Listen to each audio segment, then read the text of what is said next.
Hi everybody, nice to have you here. Today I will talk about the weather. Yeah, of course, because I'm a Swede, yes.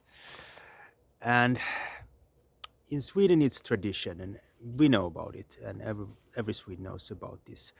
When you have nothing to talk about, you talk about the weather. So it can be, a feeling of negative about this because, you know, well, don't you have something important or don't you have anything in common with this person? But mostly it's about you open up a conversation with talking about the weather because it's so obvious. You see it. It's a common factor. You are in the climate, so you know.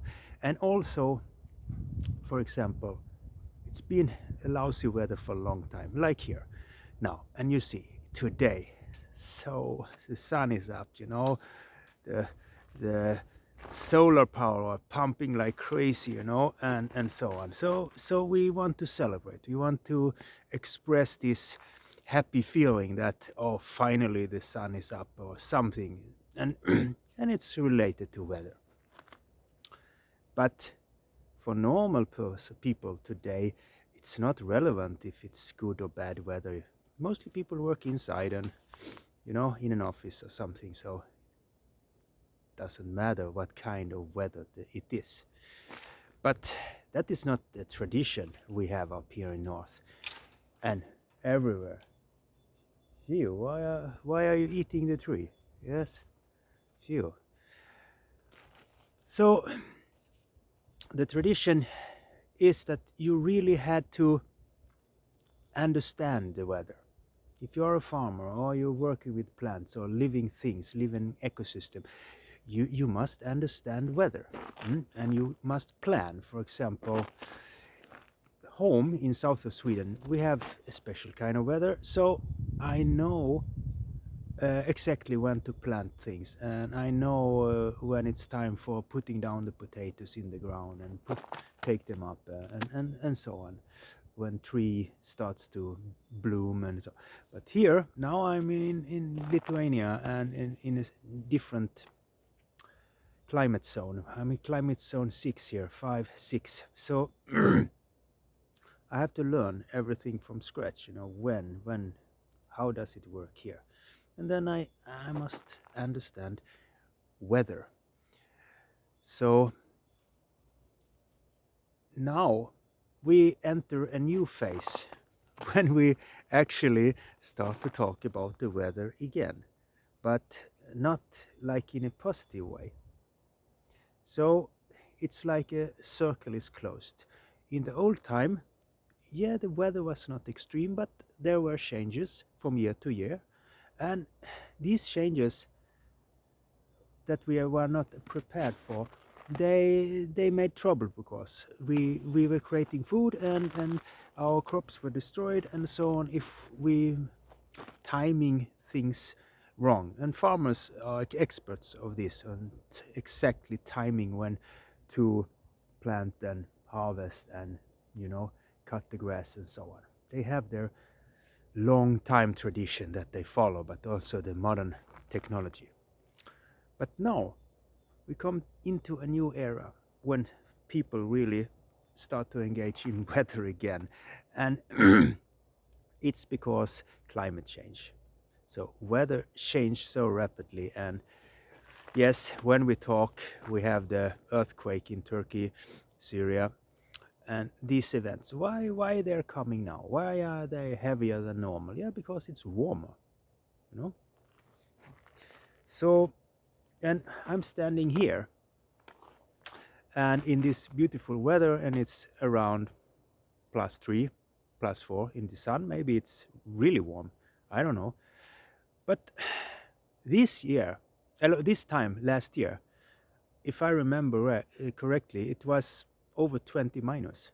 So it's very big difference in weather from year to year, and this make it hard for the agriculture industry to time things, and that will lead to failure.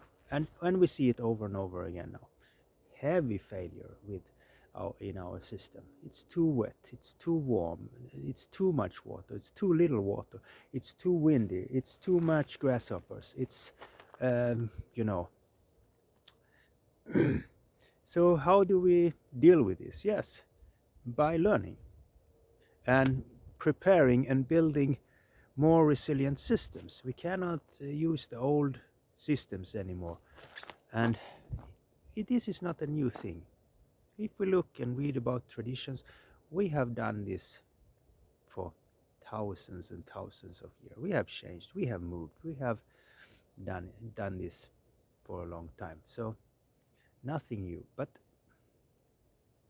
what is new or what is old and what was before doesn't help us if we don't learn. And now we have had many years where we have had progress. We just our agriculture industry or our agriculture techniques just get better and better and better. But it also comes to a stop when it gets too extreme, you know. So in permaculture, this is built into the system. This is the whole idea of a resilient system, because nature have an idea about to solve things. It always have, always had. So if you plant only one plant, you have problems if something happens to that plant. But if you have a system, an ecological system with thousands of different kind of plants, and half of them, say we have a real disaster, half of them are wiped out, you still have 50% left. So this is the modern but super old system we have to build.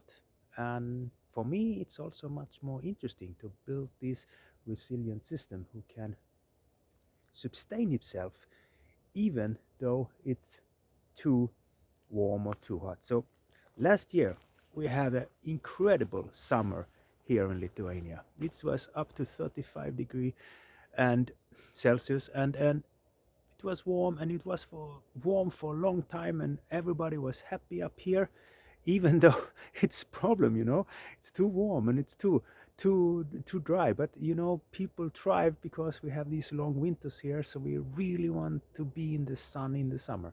So everybody was away every weekend and swimming and, you know, traveling to the coast, and was living the coast life there and be close to the water and sunbathing and so on. So this is what we want to do up here.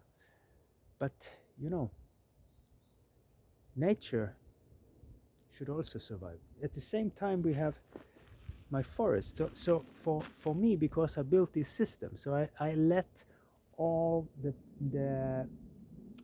grass and stay. I didn't cut my place here, because if I had cut all the grass or all the weeds and so on, then it would be open, it would be shorter, everything, all the vegetation would be shorter, and it would dry out faster, and I had actually destroyed my system. So then my fruit trees and nut trees would also suffer. So I kept everything as it was, and it was really, you know, even in the hottest days, and we had maybe had summer for 2 months with no rain, no water at all, very little water. There was still very wet at the bottom of the ground, yeah, at the ground level. There was really wet. So that worked. It saved my system. So it's one thing to read about it, but when you do it physically and you do it yourself and you see it, this is how nature works. Nature have an idea. They know. So we must observe all the time. So the question is, what will happen with the weather in the future? We already see last year was the worst year for hundreds of years. So much trouble. So we will talk about the weather a lot, I think. We will come back to the old tradition where we had to talk about the weather. It's important for us. And in the modern world, of course, people now start to talk about the weather because they have solar panels. So you start the morning with, oh yeah, how is your system? You come to work, how many kilowatt have you come up to this day? Oh yeah, I'm 9 kilowatt. Oh yeah. So I think that is something we will talk about for 2003 a lot. So my little take on weather for today. I will later come into the tradition because this now is really interesting. If we go back and start to build traditional resilience system, not traditional because we have been stupid for a long time, but when we start to build this system, when we look at nature and follow the nature, we don't try to master it, then we have to see what did the ancestors do, what did our grandfathers or grandmothers do how do they do it? Yes, because they had more skills actually than we have in some sense, and now we have a lot of information, so we can learn, we can really have and build great system nowadays. So later I will come into the tradition, how you do it and why it works, and different countries have different traditions. So I will not cover what's happened down in Africa and South America and China and so on. No, I will focus on things up here because I cannot check anything about how it works in Australia, how what kind of system they have around kangaroos and so on. But here I can test, see what's happened. Does it work? Does it doesn't work? What is the tradition saying? Of course, my problem will be here that I am not so good at Lithuanian, but I will figure something out. And how they use every season and how they use nature in different way. So I will come back to that, but we will talk about the weather a lot this year. That is my guessing. So that was all. Have a nice day in the nice weather. Maybe you have bad weather. We have nice weather.